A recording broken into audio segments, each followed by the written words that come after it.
Here are some mysterious things in Despicable Me you should know. You know Gru? That guy with the big nose who wears a black scarf and has an army of tiny yellow minions who seem more interested in bananas than in being useful? The guy who goes from stealing the moon to raising 3 little girls like some kind of villain turned family man? So, who is Gru really? Let's start with Gru himself, because his background is way more mysterious than it seems. Gru's childhood wasn't exactly the stuff of fairy tales. His mom, Marlena, is about as warm and nurturing as a block of ice. Severe, bitter, pessimistic, and zero chill, with an affection meter permanently set to 0. With a mom like Marlena, of course Gru became, well, Gru. I mean, taking over the world with a bunch of minions starts to look pretty normal. As for Gru's dad, the man's so absent, he might as well be a myth. Maybe he just couldn't handle a life with Marlena. Like, imagine she's your wife. Or what if Gru's dad was a top-tier villain himself, someone so powerful and dangerous that he had to disappear to keep his identity safe? Maybe he's out there somewhere, living undercover and staying hidden, not just from heroes, but even from his own son.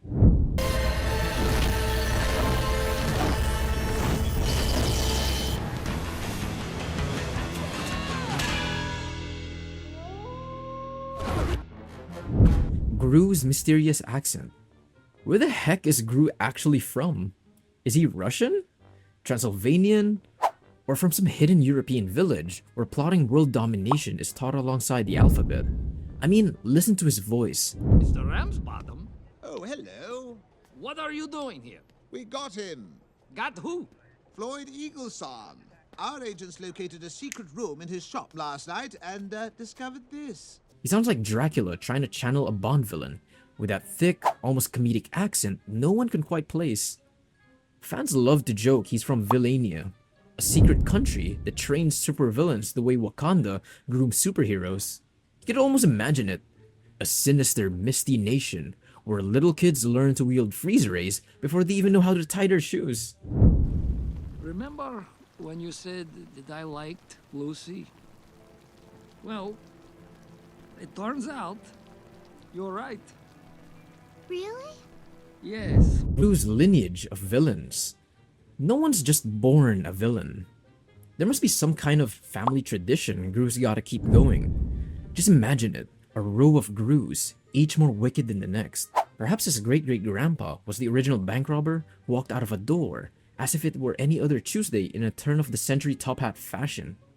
Perhaps one Gru invented the very first doomsday device, while another already had an underground lair back when there was no such things. Evilness is in Gru's genes, and it almost seems like a family tradition.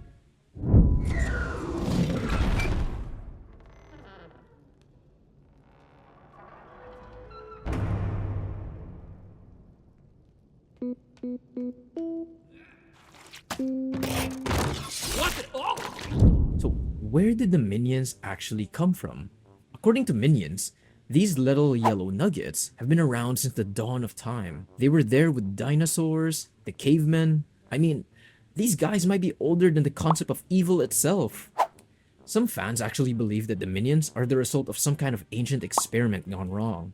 Maybe a mad scientist was trying to make the perfect assistant and instead created the world's goofiest sidekicks. Others think that they're an alien race sent to Earth to cause harmless chaos and observe humans. Well, you be the judge then. Oh, hey, Luca! C'est un banana! Mais non! C'est la banana! Miam, miam! Their language, Minionese, banana, bello papoy. That's literally how they talk.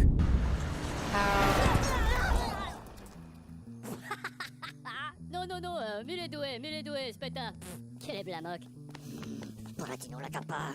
Macalo! The Minions language, Minionese, is a wild mashup of Spanish, French, Japanese, and English, sprinkled with silly sounds only they understand. It might seem like pure gibberish, but some fans think it could actually be an encrypted language. What if Minionese is an ancient lost language? Maybe even the original language of villains from ages past. These little yellow troublemakers have been around since the dinosaurs, which means they're over 4.5 billion years old. They've seen it all, learned a lot, and maybe just maybe, they're not as innocent as we think. Minionese could be hiding secrets that only these ancient masterminds know.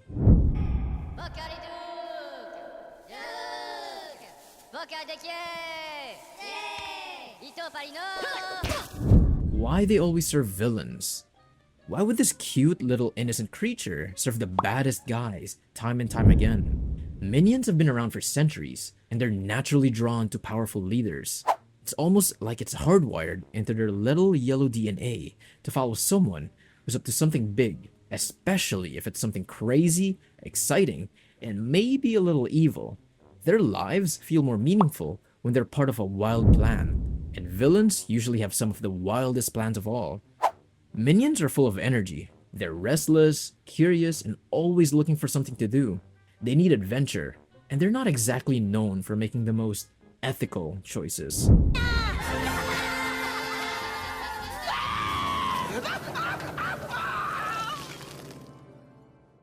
But eventually the party was over. So when a villain with a big personality and a big ideas shows up, minions just can't resist the pull. They see villains as these bold, exciting leaders who are ready to shake things up, and the minions want to be part of the action. Minions aren't actually bad at heart. They don't fully understand good or bad. They just see an opportunity for mischief and run with it. To them, a villain is simply someone with cool gadgets, big ambitions, and a willingness to let the minions do their thing, even if it's accidentally setting things on fire. They're not about evil. They're about adventure, belonging, and maybe a little chaos.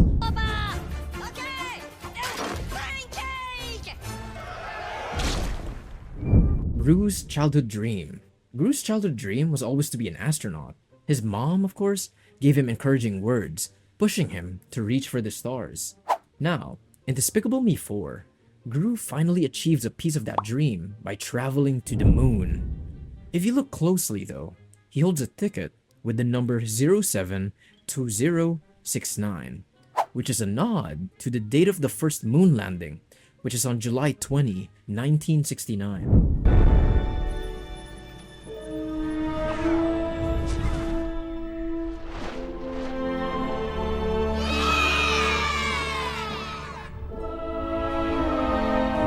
Margot, Edith, and Agnes. One of the most curious mysteries in Despicable Me is how naturally Margot, Edith, and Agnes fit into Gru's life. From day one, they seem almost built for his world of wild inventions, danger-filled traps, and quirky henchmen. Gru has a monster as a pet, and his house is a fortress of strange weapons. Yet the girls hardly flinch. Agnes, the youngest, sees Gru's high-tech lair as a playground, even embracing Gru's green monster as if it were any ordinary house pet. Edith, whose curiosity often turns reckless, she dives into Gru's experiments and weapons with fearless delight. It's as if she's wired for adventure, almost like a mini Gru, happy to embrace danger.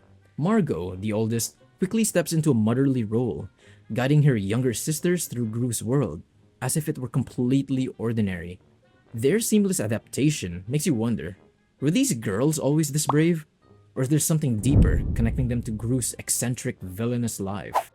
It feels as though Gru didn't just find any 3 kids to adopt.